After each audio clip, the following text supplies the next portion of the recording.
What's up and welcome back to my channel. Thank you guys so much for tuning in. If you're new, I thank you guys so much for tuning in. And let's get into today's episode. Today's episode is about the Aaron Hernandez story.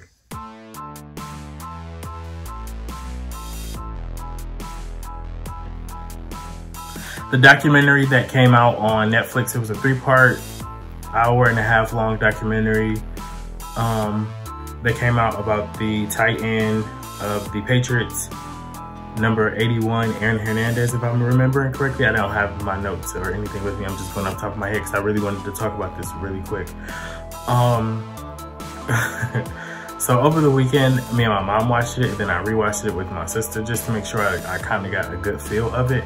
I had talked about it with my friends in between the point of the watching points, so that made me want to rewatch it because I didn't want my original thoughts of the documentary to be true, but they were. So I'm gonna tell you just a couple of opinions and things that I saw in the documentary that kind of just didn't feel right or you know, felt weird. So it was a 3-part, 1 hour-and-a-half each episode or limited series dedicated to talking about the Aaron Hernandez story. So for those of you guys out there who don't know, I'm just going off of memory, so don't quote me on anything that I'm saying right now. If you guys know of anything, or if you guys want to help me update my information, just let me know in the comments below. But for any of you guys out there who don't know, just a brief story. Aaron Hernandez was a famous football player who played for the New England Patriots, if I'm not mistaken. And in that span of him playing, he was one of the best players. He was convicted of murder and then tried on a double murder, and the charges were dropped, or he was not convicted on the double murder but still stayed in jail for the second murder. I don't remember hearing that much stuff about the Aaron Hernandez story. Initially, I do remember some things that I reported on my previous college radio show, King's View. Shout out to all my peoples back there that made that possible, and I appreciate you guys for that. But outside of that, it wasn't anything that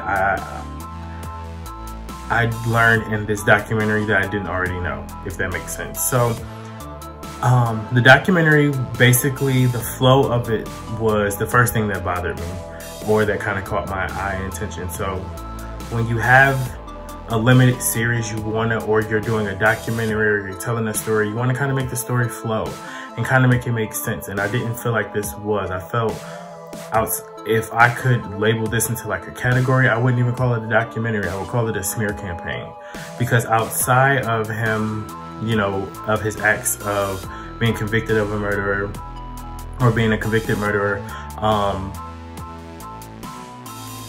his outside acts, this documentary shed no light for me in those aspects. It gave more questions than it did answers, if that makes sense. I was expecting, if it's 3 series, this is what the flow of it, what I was gonna be expecting. The first episode was gonna take us through present stuff. So let us know briefly who Aaron Hernandez is in the media today, the charges that he's facing, briefly touch on different topics, you know, topics that would be later touched on in episode 2. So kind of just setting the foundation of where it is. So I was expecting to figure out who Aaron Hernandez was, what was he accused of,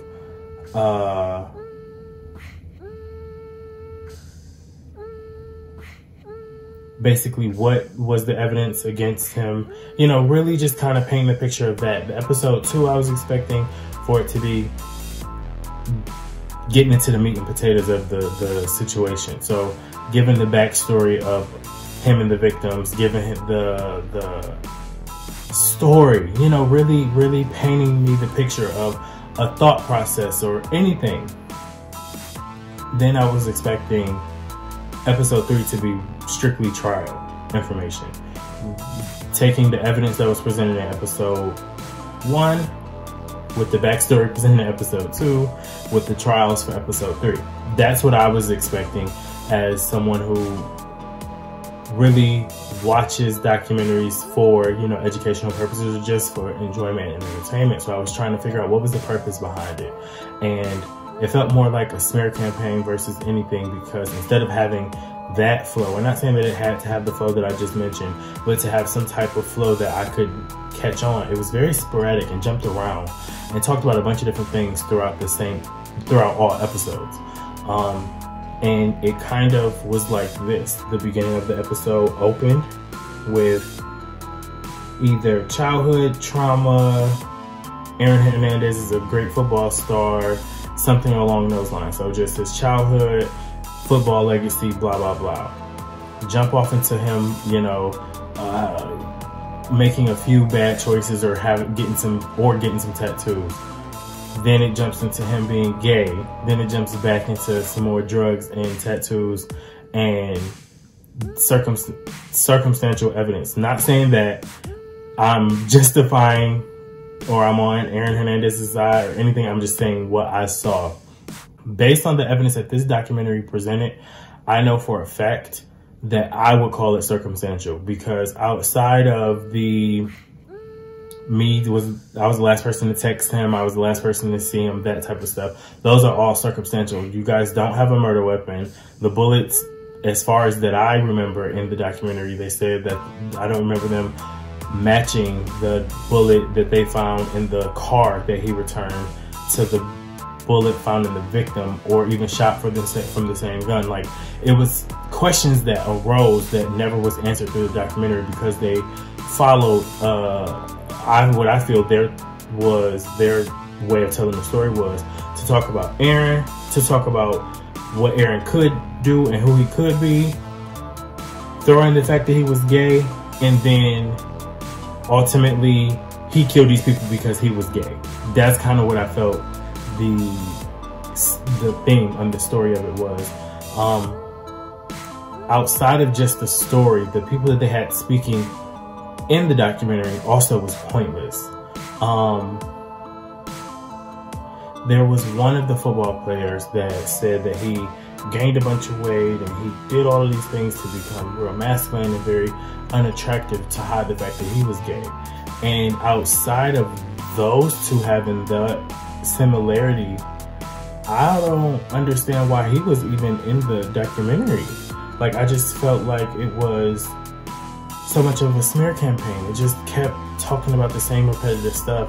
And then one of his elementary school or high school friends that he was on a football team with, I guess they had some type of romantic or intimate relationship, and Twitter took it and was like, you know, not gonna lie, but he was in love with Aaron, and I felt the same way. It was like he was almost salivating just talking about it. He was like, I'm like, okay, you know, okay. But you didn't really hear from the mom. You didn't really hear from the brother outside of like little snippets, but you didn't hear from the fiance. You didn't hear from the cousin. The voice recordings that they played from the jail were all like, I don't want to say circumstantial, but that's kind of what they were.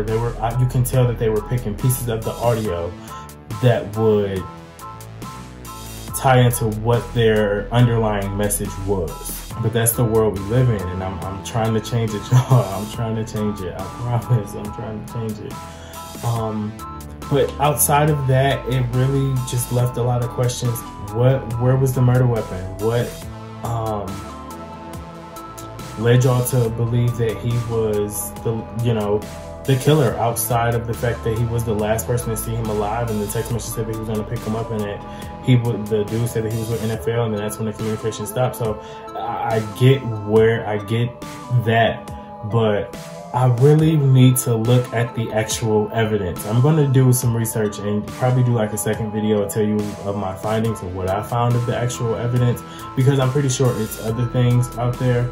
But knowing our justice system and knowing what goes on in this country and its track record, it may not have taken much to put him behind bars. Like when they kept showing the flashes of the cars, I would have been like, who is that?